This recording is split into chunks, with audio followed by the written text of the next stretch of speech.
Sa kanyang talumpati sa Monday flag raising ceremony sa Campo Crame, binigyang diin ni Acting Chief PNP, Police Lieutenant General Jose Melencio Nartates Jr. ang kahalagahan ng pagkilala sa mga pulis na nagpamalas ng integridad, dedikasyon at kahusayan sa kanilang tungkulin. Mainit na tinanggap ni Police Lieutenant General Nartates ang pamunuan ng Metrobank Foundation Incorporated na aniyay matagal nang nagbibigay pugay sa mga lingkod bayan na nagsisilbing huwaran ng serbisyo publiko. Aniya, kahit sa gitna ng mga hamon, may mga individual na lumalampas sa inaasahan, hindi dahil sa pansariling interes, kundi sa taus-pusong hangaring maglingkod sa sambayan ng Pilipino. Itinampok ng PNP ang 3 miyembro nito na pinarangalan bilang 2025 Metrobank Foundation Outstanding Filipinos Police Officer Awardees na ginawaran ng medalya ng katangi-tanging gawa na sina Police Colonel Frederick Obar mula sa Directorate for Plans,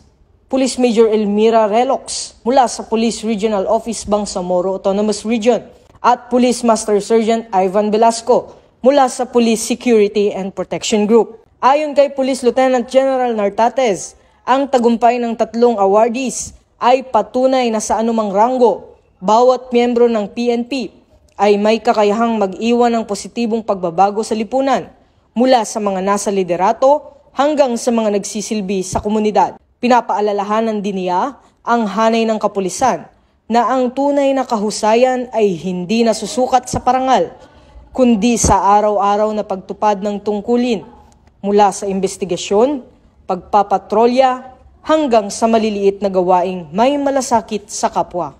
These awardees are shining examples of what it means to be true police officers. They are not only enforcers of the law, but role models who personify our sacred mandate to serve and protect. To the men and women of the Philippine National Police, let us start the week inspired by the example of our awardees. Remember that excellence is not built on single moment of recognition, but on the consistent performance of our duties every day. So to our dear police officers, allow me to say, you are more than enforcers of the law. You are builders of trust, defenders of peace, and symbols of hope. Lead with integrity, serve with compassion, be the story that inspires others to believe in public service again. The Metrobank Foundation is your ally in this journey. We will continue to honor your quiet heroism and amplify your impact.